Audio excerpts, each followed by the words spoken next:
Could today be the day that peace finally gets a chance in Ukraine? Or is this just another round of empty promises? In a dramatic push for peace, high-stakes meetings are unfolding in Turkey today, aiming to bring an end to the war that's torn Ukraine apart for over 3 years. But will they actually lead to anything? Or is this just more diplomatic theatre? The first round of talks is set to begin shortly, at 7:45 GMT, with Turkish, American and Ukrainian officials sitting down together. Then, just under 2 hours later, at 9:30 GMT, the spotlight turns to a bigger moment, a rare trilateral meeting bringing Ukrainian and Russian delegations face to face, with Turkey stepping in as mediator. That alone makes today significant. It's the first time both sides have been in the same room for direct talks in years. But don't get your hopes up just yet. Here's the context. Just yesterday, hopes were already being dashed.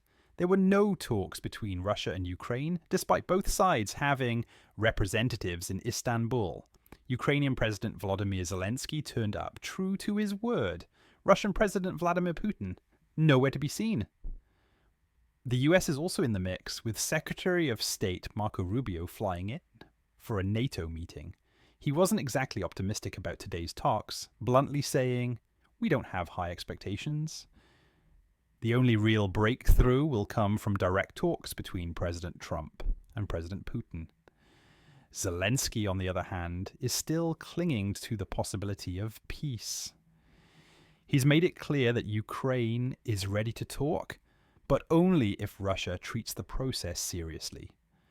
For him, the first non-negotiable step is an immediate ceasefire. Both sides must show they're serious, Zelensky said.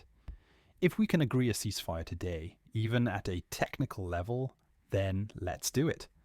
But the Russian side, not exactly playing ball, a Russian foreign ministry spokesperson lashed out at Zelensky, calling him a clown, a loser, and pathetic.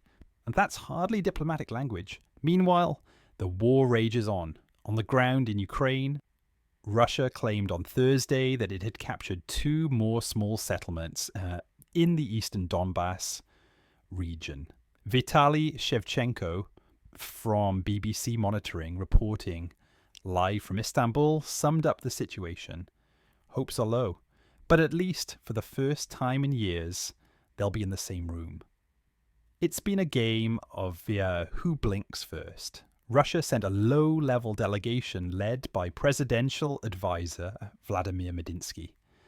Zelensky hesitated, wondering if it was even worth responding, but eventually dispatched his defense minister to Istanbul.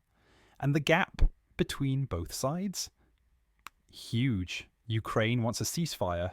Now, Russia, they're talking about long-term peace and root causes of the crisis. And translated from Kremlin speak, that means they're not keen on stopping the war just yet. They want to go back and renegotiate Ukraine's very existence as a sovereign, independent nation. Rubio's presence adds weight to the moment, but even he's not holding his breath.